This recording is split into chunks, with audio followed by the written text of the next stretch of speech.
Bom dia, meus irmãos. Bom dia. Que a graça e a paz do Senhor seja sobre cada um de nós nessa manhã. Tem uma frase que diz que o óbvio, ele só é óbvio porque ele é repetido continuamente. Certo? Tem coisas que pra gente é muito óbvio. Mas é porque ele é tão parte do nosso dia a dia que a gente fala, todo mundo sabe isso. Só que quando nós deixamos de repetir aquilo que é óbvio, nós nos esquecemos. E o óbvio, ele acaba deixando de ser óbvio. Vamos dar um exemplo. Ler a Bíblia e orar. É algo óbvio para a prática cristã. Todo mundo sabe que tem que fazer isso todos os dias. Caso contrário, como é que nós saberíamos se aquilo que nós ouvimos alguém falar é realmente de Deus? Se nós não lermos a Bíblia, se nós não buscarmos o Senhor. É óbvio, né, irmãos? Ler a Bíblia todo dia é óbvio. Tá. Pastor, tem que continuar avisando. Vamos ler a Bíblia, irmãos. Mas, fora ler a Bíblia e orar, tem uma outra prática que, em função da leitura bíblica e da oração, ela também deveria ser algo óbvio para nós. Deveria ser uma prática diária nossa, que é a compaixão. E a mensagem de hoje, eu quero falar um pouco sobre isso com vocês. Por isso, eu gostaria que todos abrissem as suas Bíblias em 1 Timóteo capítulo 2. Primeira carta a Timóteo capítulo 2. Novo Testamento, uma das cartas de Paulo. Quem chegou em Hebreus passou. Uma antes. Duas. 1 Timóteo, capítulo 2. Todos acharam? Amém.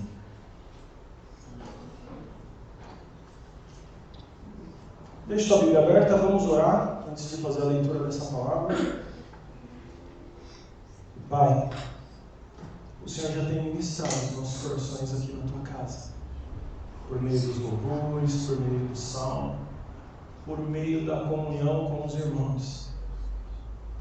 Nós te pedimos, continua falando conosco, nos instruindo na tua palavra, Senhor, pois nós precisamos dela para saber que é o Senhor quem está falando e para saber quando não é o Senhor que está falando.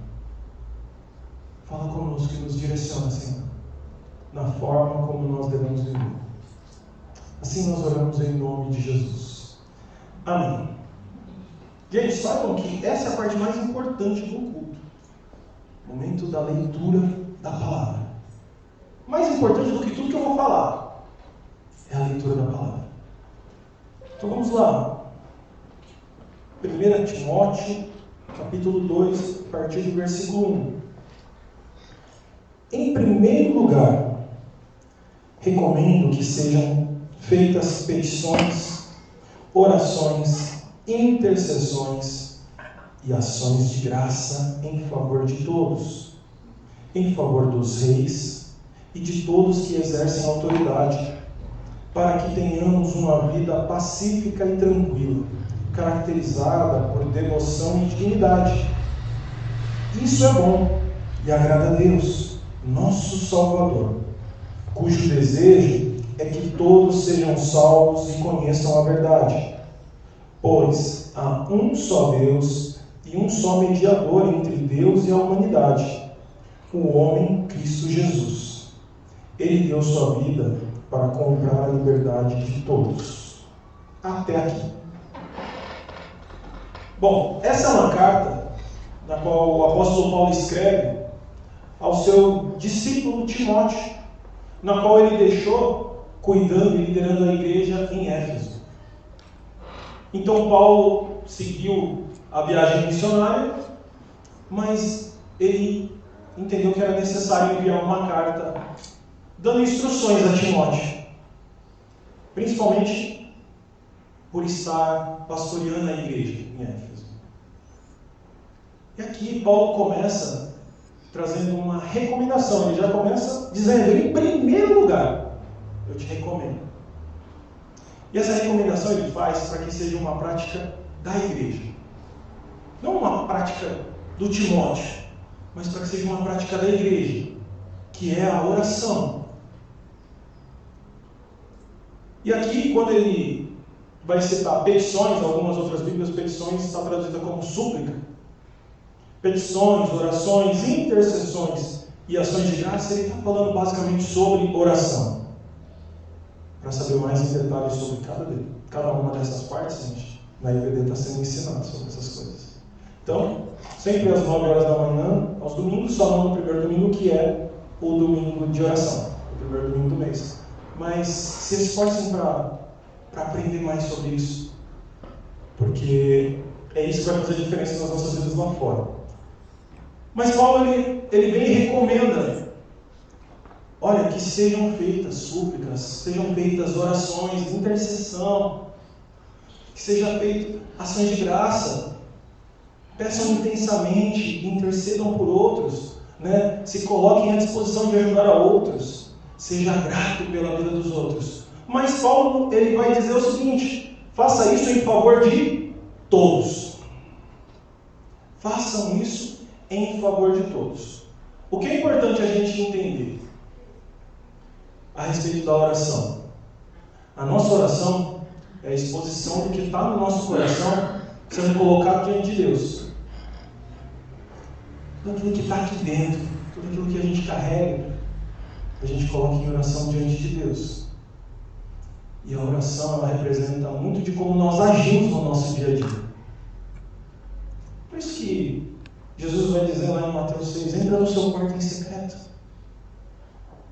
E o seu Pai que está no céu, que vê em secreto, Ele te ouvirá e responderá.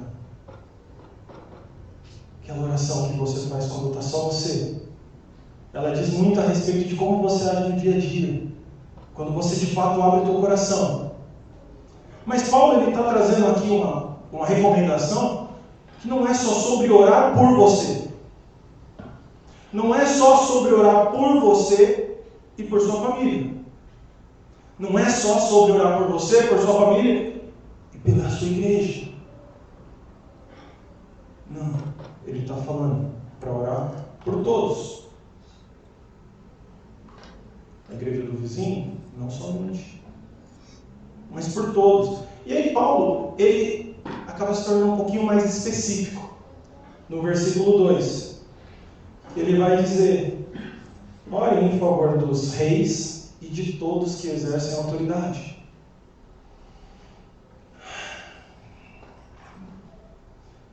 Em favor dos reis e de todos que exercem autoridade. Naquele momento existiam reis, né? Hoje a maioria dos países são presidentes, né? Aqueles que governam sobre a nação.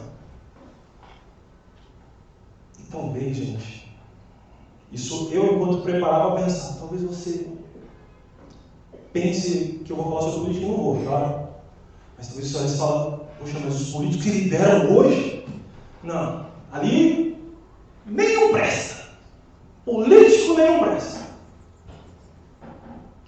Não merecem nada de bom. Talvez até no muito do íntimo, eu acredito que ninguém fala isso. São enviados do inimigo.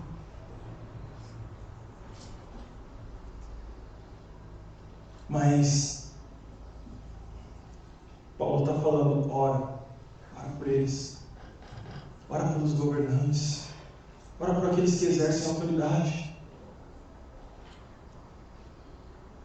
E, irmãos, por isso que é importante a gente ler a palavra. Efésios 6, Paulo vai dizer o seguinte no versículo 12: pois não lutamos contra inimigos de carne e sangue.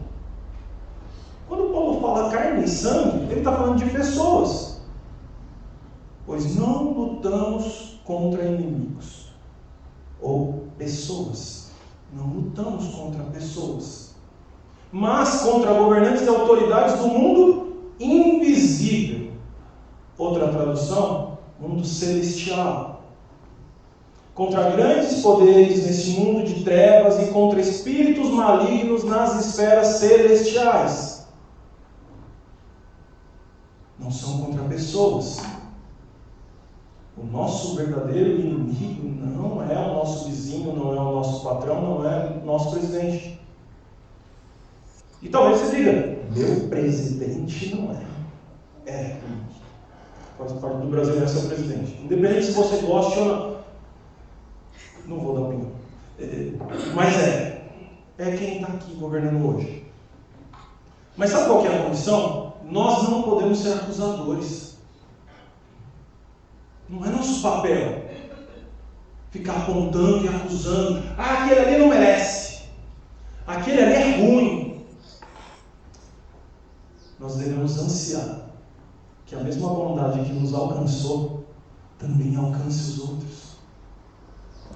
Porque quando eu pesquisava sobre compaixão, eu vi uma definição que eu achei muito interessante, que diz assim: compaixão não significa aprovar as razões do outro, sejam elas boas ou más. Compaixão é uma virtude que nos impulsiona a agir e a fazer alguma coisa para aliviar o sofrimento do outro.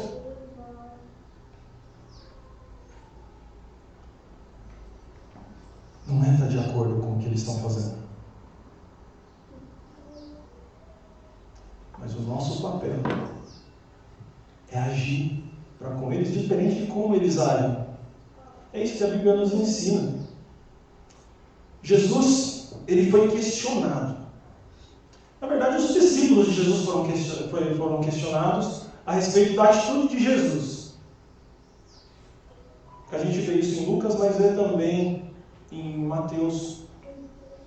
Quando Jesus vai chamar Mateus para ser seu discípulo. Chega lá a igreja, aqueles que representavam a igreja na época, os fariseus, os mestres da lei, e disseram para os discípulos: por que o mestre de vocês come com esses publicanos, esses cobradores de impostos, traidores da nossa fé, e esses pecadores? A resposta de Jesus foi essa. Lucas 5, versículo 31 e 32.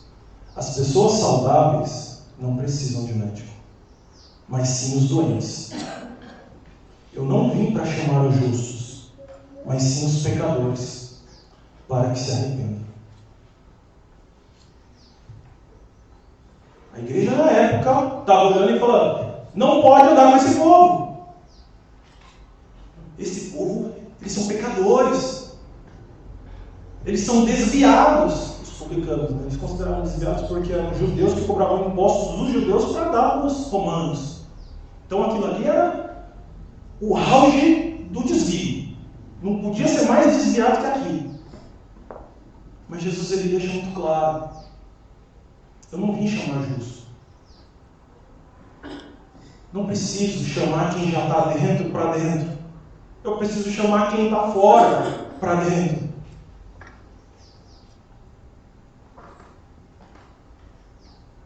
Paulo, ele escreve à igreja de Corinto, algo que nós precisamos nos lembrar.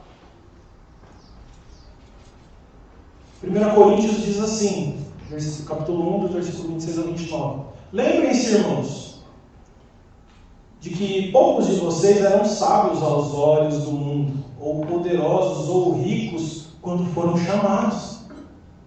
Pelo contrário, Deus escolheu as coisas que o mundo considera loucura para envergonhar os sábios.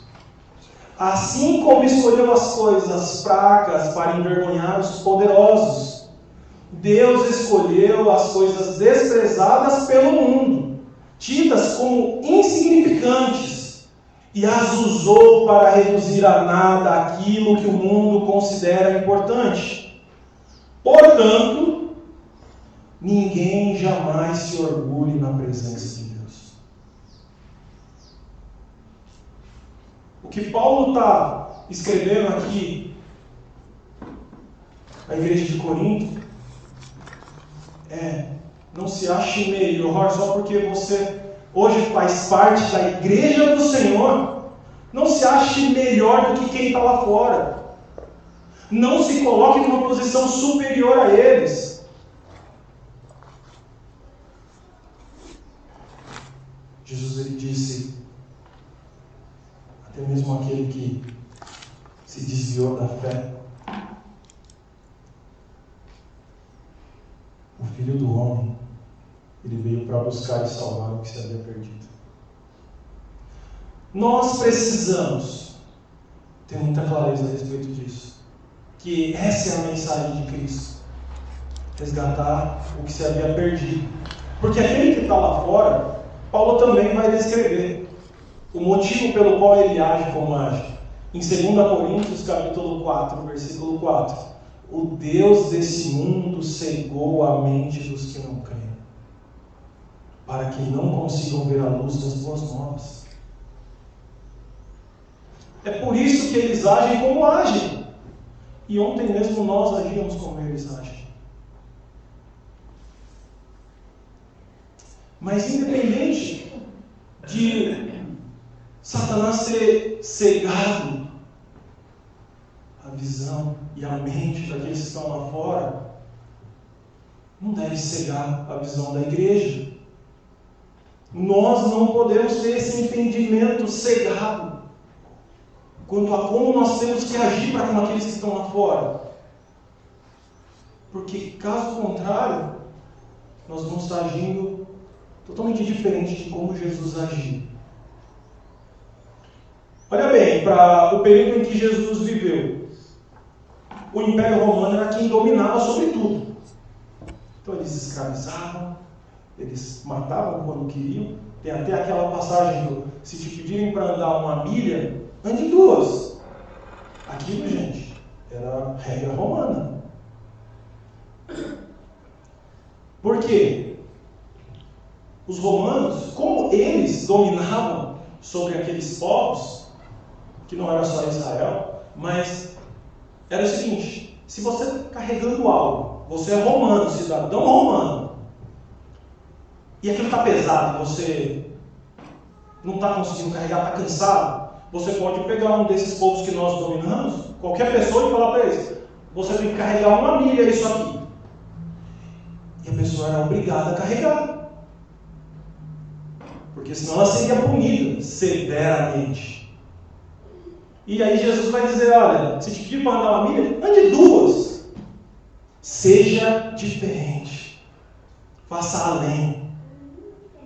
Agora, quando nós olhamos para mesmo o Império Romano ali sendo escravizador de Israel, nós não vemos Jesus tentando combater a César, o imperador romano. Nós não vemos Jesus tentando tirar o Império Romano do poder, que era a visão que os judeus tinham a respeito do Messias. Ele viria e ele expulsaria os romanos daqui. E aí nós teríamos soberania. Não foi isso. Pelo contrário. Nós vemos Jesus tendo compaixão pelas pessoas. E nem um pouco se preocupando com quem dominava naquele período. Tanto que quando ele é perguntado ao Senhor: mestre, é certo pagar imposto aos romanos? Jesus só disse: dá a César o que é de César e dá a Deus o que é de Deus. Deixa ele lá. Deixa ele lá.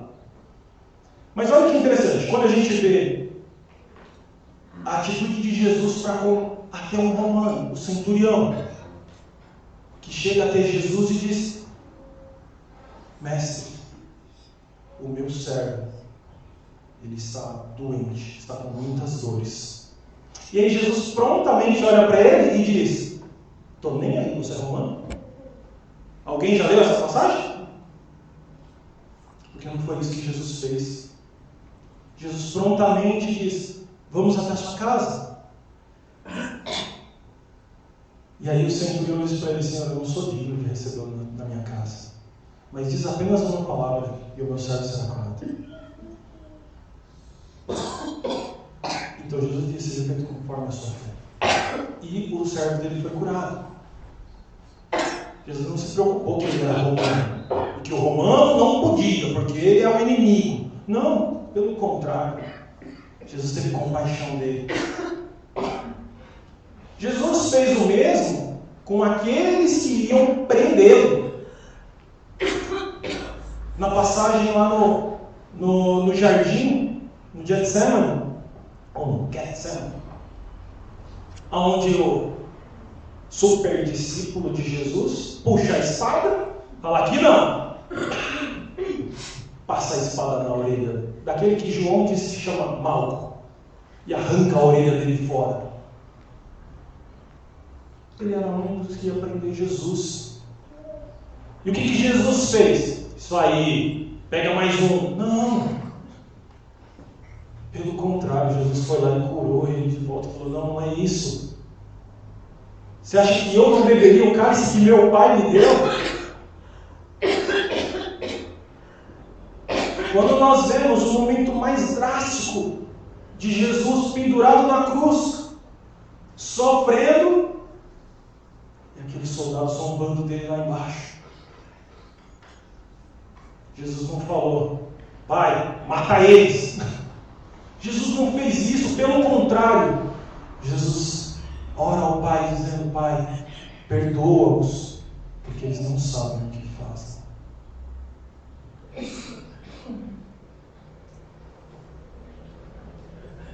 Irmãos, ler a palavra de Deus é fundamental para a gente perceber como o nosso Senhor é. Porque muitas das vezes nós agimos tão diferente dele. Mas olha o que o versículo 4 ele nos apresenta.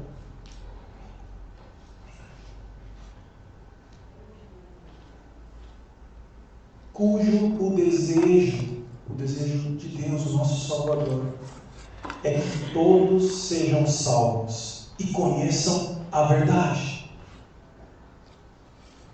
Esse é o desejo de Deus, que todos sejam salvos e conheçam a verdade.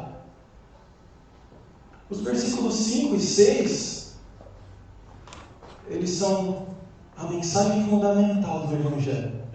Aqui de forma resumida, mas é a base de todo o cristianismo. Pois há um só Deus e um só mediador entre Deus e os homens, o homem Cristo Jesus. Ele deu a sua vida para comprar a liberdade de todos. Antes eu só olhava para esse versículo 5 de forma isolada para dizer: só há um jeito de chegar até Deus, e é por Jesus. Mas enquanto eu fazia um devocional sobre o livro de Timóteo, e eu me deparei com o texto todo, e eu cheguei nesse momento, eu percebi que tinha algo além. Não é só para falar que Jesus é o único caminho, mas é para falar que Jesus morreu por aquele que está lá fora também. E que o desejo dele era que aqueles que estão perdidos lá fora também fossem salvos.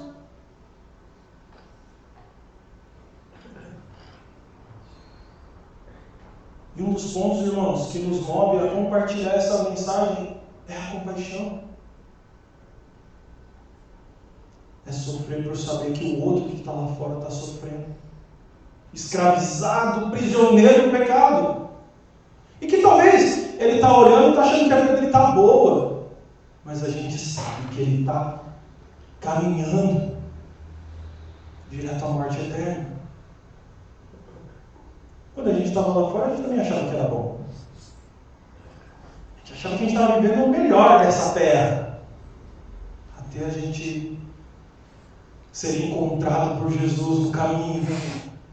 E descobrir que existe um caminho melhor, existe uma vida melhor, que nos fez mudar. Porque nós precisamos entender quem nós éramos todos os dias, diante dos olhos de Deus. Porque se nós olharmos pela nossa ótica, talvez nós venhamos a julgar-nos como: ah não, mas eu nunca fui ruim assim. Pelo contrário, eu até que era bonzinho. Nunca fiz mal a ninguém. Eu bebia, mas eu bebia no meu canto. Né? De vez em quando dava uma resposta atravessada, mas era só de vez em quando, não sou comum. Nunca matei ninguém. Nunca roubei ninguém. Então eu não sou tão. Esse é o nosso olhar para nós mesmos.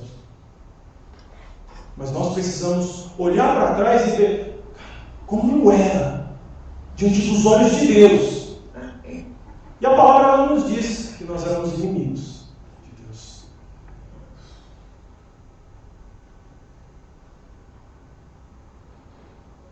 Aqueles que estão lá fora, até certo ponto, são considerados inimigos de Deus. Mas nós precisamos ter um olhar diferente para isso. Ter um olhar de compaixão, agir em compaixão. Porque o que nós precisamos tomar muito cuidado é para não agirmos como o profeta Jonas agiu. Quantas vezes você já ouviu a história de Jonas e o grande peixe? Não a baleia, o grande peixe. Só pode ser uma baleia, mas é o grande peixe. Abre aí Jonas capítulo 4. Antigo Testamento, depois de Obadias, antes de Miqueias. Eu só sei disso porque eu estava pesquisando hoje, tá, gente? Não, é porque às vezes eu vou ver a gente falando e falo assim, nossa, como ele sabe. Não, é porque eu estava hoje pesquisando. Depois de Obadias.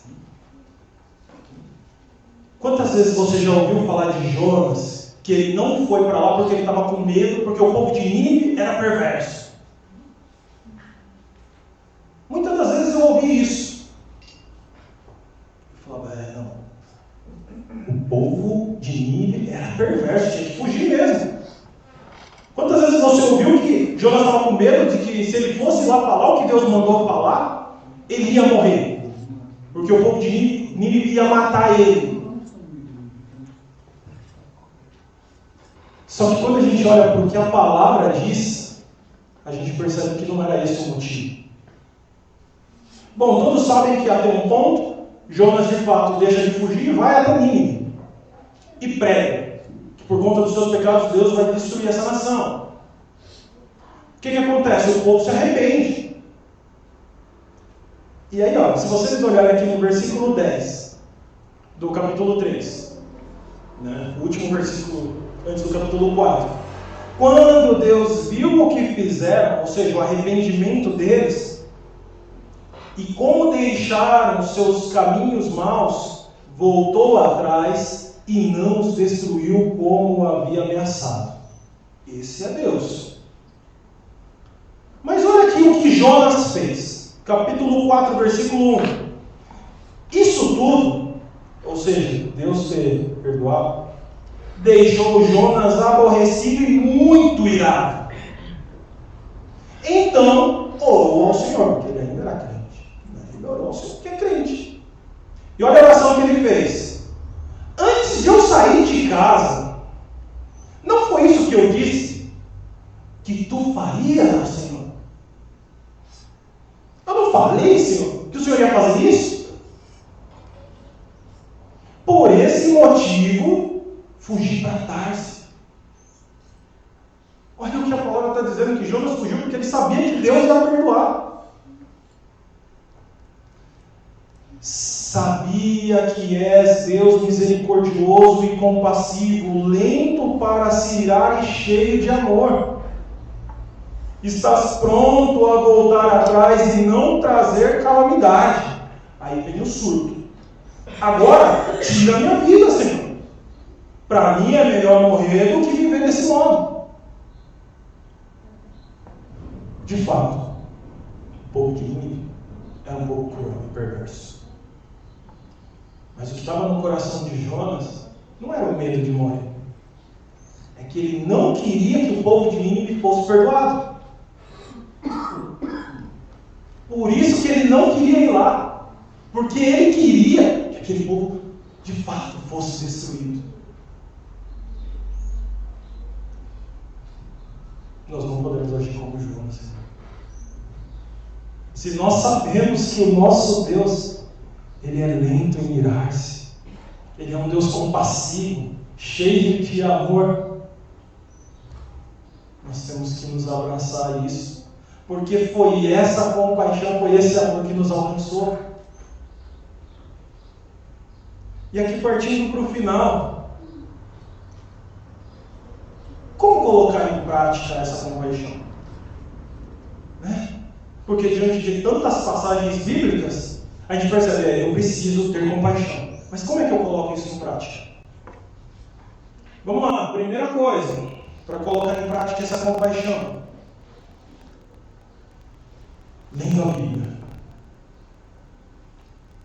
Essa é a primeira coisa, fundamental. Ler a Bíblia. Isso vai nos ajudar a colocar em prática essa compaixão. Deus ele fala por meio de Oséias ao povo, em Oséias 4, versículo 6. O meu povo está sendo destruído porque ele não me conhece.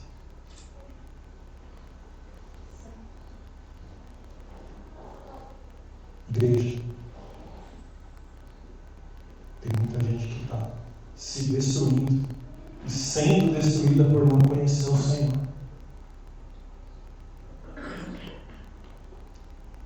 Não é só sobre vir ao culto. Vir aqui na igreja não é sobre isso, irmãos. Isso faz uma diferença nas nossas vidas? Com certeza faz. Mas não é só isso. A grande diferença que pode acontecer na nossa vida é por meio da Bíblia. Nós orávamos aqui antes pelos países perseguidos, ou pelos países que perseguem a igreja. Nós ainda temos acesso. E é ela que vai fazer a diferença. Jesus mesmo disse em João 8,32: então conhecerão a verdade, e a verdade os libertará. Mas para que a verdade nos liberte, nós precisamos conhecê-la. Não tem outro jeito. Não tem outro jeito. Só a palavra. Só a palavra. Confesso a vocês, irmãos, que hoje eu pouco ouço pregação na internet. Não estou dizendo que é ruim ouvir pregações. Não é esse o caso. Mas, mais importante do que as palavras de um homem qualquer, por mais importante que ele seja, é essa palavra aqui. É essa palavra aqui. Que ninguém adulterou. Que não vem sobre a minha ideia. Não. Essa daqui. A ideia de Deus. Ler a palavra é o ponto fundamental para a gente conseguir ter compaixão pelo outro. Porque a gente começa a perceber que o nosso Senhor era diferente. A palavra começa a nos tocar e nos mudar de dentro para fora. E a gente começa, não, eu preciso agir dessa forma como a palavra está dizendo, eu preciso agir como Jesus agia. Mas para isso eu preciso conhecer a palavra, eu preciso ler a palavra todos os dias. Segunda coisa, para que a gente consiga colocar em prática a compaixão, é entender que nós não somos mais merecedores da graça de Deus do que os outros que não são cristãos. Paulo escreveu à igreja de Romanos, no capítulo 3, versículo 23 e 24: pois todos pecaram e não alcançam o padrão da glória de Deus. Mas Ele, em sua graça, nos declara justos. Mas Ele, o Senhor, em sua graça, nos declara justos por meio de Cristo Jesus, que nos resgatou do castigo por nossos pecados. Nós não somos salvos porque nós somos merecedores. Nós não somos salvos porque nós fizemos algo que nos salvasse. Mas é por meio dele. Então é importante, para que a gente tenha compaixão do outro, é entender que eu não sou mais merecedor da graça de Deus do que qualquer outro que está lá fora. Pelo contrário. Talvez ele mereça mais do que eu no meu dia a dia. Por isso nós precisamos ler a palavra. Ler a palavra. E terceira coisa, para a gente conseguir colocar em prática essa compaixão: agir em obediência à palavra de Deus, buscando ser mais parecido com Jesus. Por quê? Talvez só ler a palavra não seja suficiente. Se eu não ler a palavra, olhando para o que a palavra está me instruindo a fazer, eu só ler como um livro qualquer, talvez não tenha a eficácia que ela pode ter.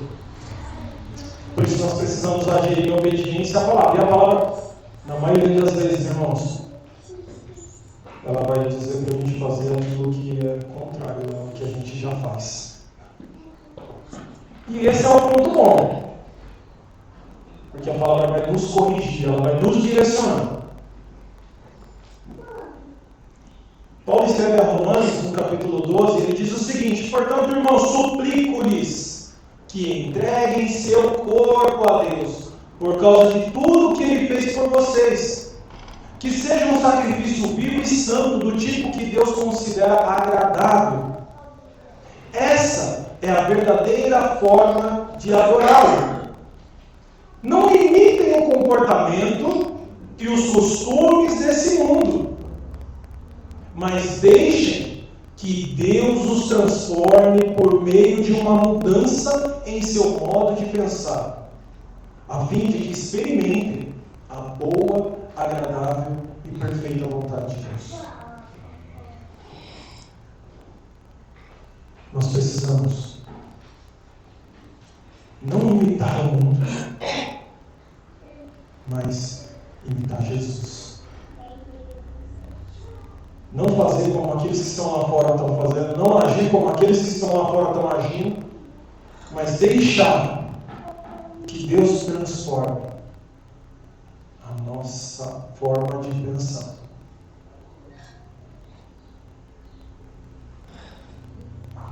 O motivo pelo qual a palavra nos instrui a fazermos isso está no versículo 2, que eu pulei de Timóteo, de propósito para chegar aqui. O motivo para fazermos isso, por que fazermos isso, é para que tenhamos uma vida pacífica e tranquila, caracterizada por devoção e dignidade. Isso é bom e agrada a Deus. Quem quer ter uma vida pacífica, uma vida tranquila, em paz com os outros? Você vai precisar ter compaixão. Caso contrário, você não vai conseguir ter paz. Você não vai conseguir ter uma vida pacífica e tranquila se você não tiver compaixão. E talvez, irmãos, você vai olhar e vai dizer: mas ele sabe que está fazendo errado. Só que ele não conhece o Senhor que você conhece. Mas ele é adulto, ele tem que ser responsável.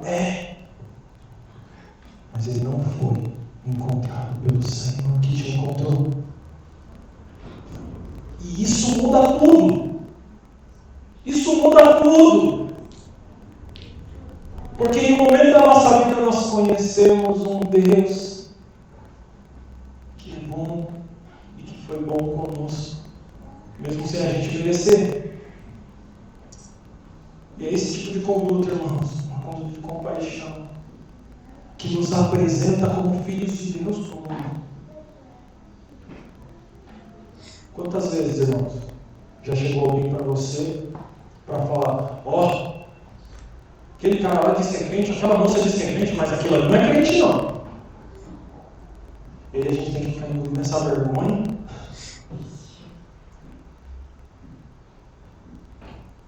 Mas será que não tem que falar isso de nós?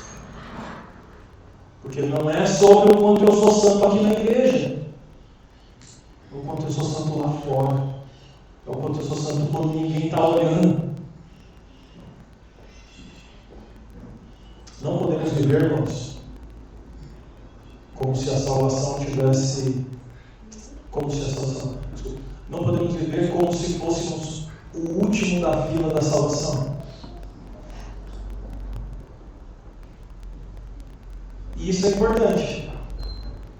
Porque às vezes a gente está tão tranquilo no nosso mundo, tão tranquilo vindo para a igreja, que a gente acha que, na fila da salvação, o último não tem ninguém atrás de mim. Então está tudo certo.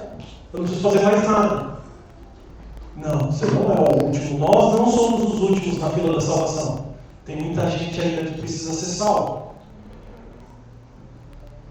e você e eu, nós somos responsáveis por quantos ímpios, quantos pecadores, quantas pessoas não cristãs vai ter na próxima geração, a geração dos nossos filhos. Nós somos responsáveis, porque nós estamos gerando aquilo que nós estamos semeando diariamente. Eu estou gerando aquilo que eu estou semeando. Você está gerando aquilo que você está semeando. Mesmo que você não esteja consciente de que está semeando, você está semeando. As suas atitudes estão gerando certos tipos de pessoas. Será que as pessoas estão enxergando você uma pessoa parecida com Jesus? O que nós semeamos, irmãos, faz diferença no reino. Por isso, nós precisamos ter compaixão, assim como o nosso Senhor Jesus agiu em compaixão. Por isso que Ele diz: assim como eu fiz, façam vocês também. Feche seus olhos, vamos orar.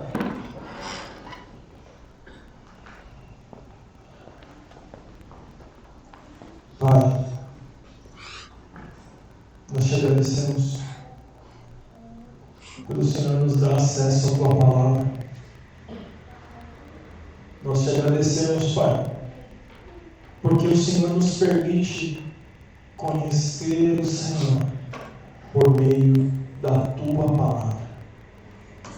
Porque o Senhor molda as nossas vidas por meio da Tua Palavra, Senhor. Por isso, ó Pai, nós te pedimos, perdoa-nos, Senhor. Perdoa-nos, Pai, se nós não temos agido com compaixão para com aqueles que estão lá fora, para com aqueles que estão perdidos. Perdoa-nos, Senhor, se nós temos agido como aquele sacerdote, aquele levita da história do bom samaritano, que passou e viu um homem caído e passou direto e não o ajudou. Perdoa-nos se até aqui nós temos agido dessa forma, Senhor. Perdoa-nos, ó Pai, se nós temos agido como o profeta Jonas agiu quanto a Nínive, Pai, não querendo que a Tua misericórdia alcance o perdido. Mas, Pai, nessa manhã, nós pedimos, renova-nos, Senhor. Renova-nos, ó Pai, para que a partir daqui nós venhamos a buscar mais a Tua Palavra, buscar mais obedecer a Tua Palavra, porque nós não somos mais merecedores da Tua graça do que qualquer outro, Senhor. Por isso, Pai, nos direciona e nos ajuda, Senhor, a ter compaixão pelo perdido, para que essa graça que nos alcançou também alcance a vida deles, para que eles possam enxergar em nós o Senhor Jesus. Pai, nós somos a Tua igreja e nós queremos ser sal e luz nessa terra. Nós queremos ser luz para o perdido, Pai. Por isso, Senhor, que essa palavra entre no nosso coração e nos mude de dentro para fora, e que a cada dia, Senhor, nós sejamos mais parecidos contigo. Essa é a nossa oração nessa manhã, esse é o nosso pedido, Pai, em nome de Jesus. Amém. Muito obrigado, irmãos, que Deus abençoe a vida de vocês.